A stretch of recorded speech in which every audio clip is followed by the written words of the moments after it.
Win Stracke. Win Stracke is one of the most remarkable, gifted men I've ever known. He was a singer when I first met him, way back in the depths of the Depression, and we became part of a labor theater back then called the Chicago Repertory Group. When they did plays then of social significance, they were called. Plays about strikes, anti-war plays during the Depression, in a very large audience too. Win seemed out of type as a member of the group.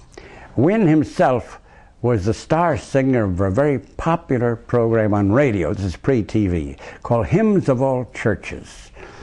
Hymns of All Churches was a nationwide program that was quite remarkable.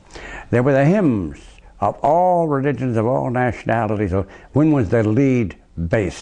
So I met Win when we were a member of this group, and at that time, Win now was renowned in radio musical circles for his voice and his versatility and his command of all number of languages, German of course. So Win then, he and I met Woody Guthrie and Pete Seeger when Pete was a 19-year-old kid. And we met Woody and Lee Hayes, who was part of a group called the Almanac Singers, the predecessors of the Weavers. And so Win and Woody Guthrie, a little freckle-faced little guy, and a huge man, Lee Hayes, were members of the Almanac. And so Win and I became acquainted two ways, as members of this theater group and our love for folk music. And so Win and I went on a tour, a certain idea someone had, called I Come For To Sing. And we went to different colleges around the country. I should explain. Big Bill Broonzy, who was the greatest of all country blues, whose name is not mentioned today. Today we say, the kids think blues began with Muddy Waters. Muddy was a disciple, a young, untrained disciple of Big Bill Broonzy. And so Win would sing frontier American songs, and Big Bill would sing Black Man's Blues, and a singer named Larry Lane would sing Elizabethan songs, or child ballads. These are old ballads collected by a man named Francis Child years ago. And they all had a common theme.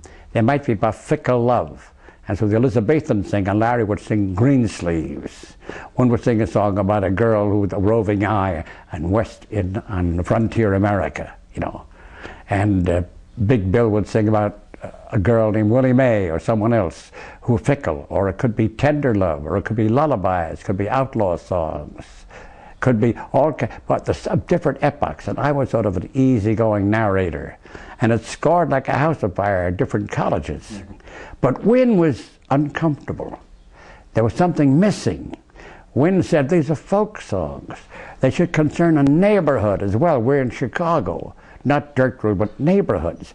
There should be a school of staff some sort, so kids could learn the songs. It should be in the heart of our city. And so Win had this dream of a school. He was dissatisfied. We were, in our own small way, successful. Well, we picked up a buck or two, not much, but developed a certain audience.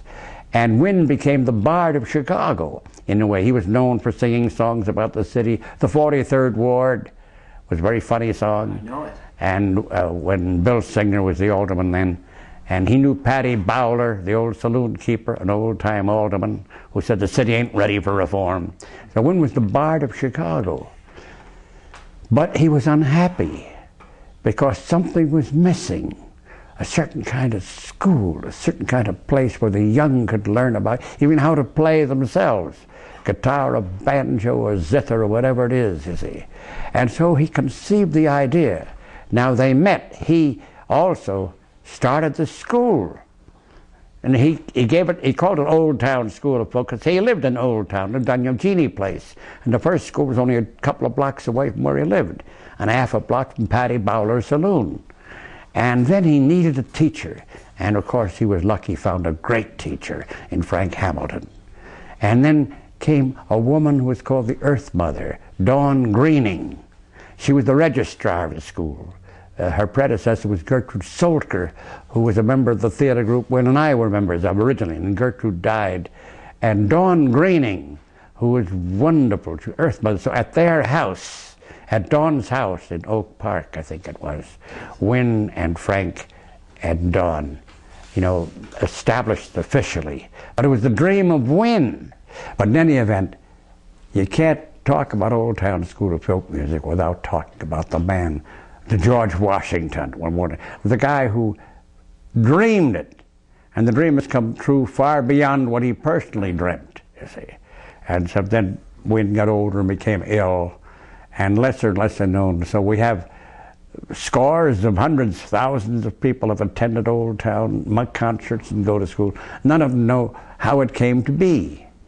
And it came to be because of the dream, the vision, right, the determination of this one man who was so gifted. Was Win blacklisted? You bet. Win and I were both, well, I left out a sequence. Television came into being. It was a program called Stud's Place.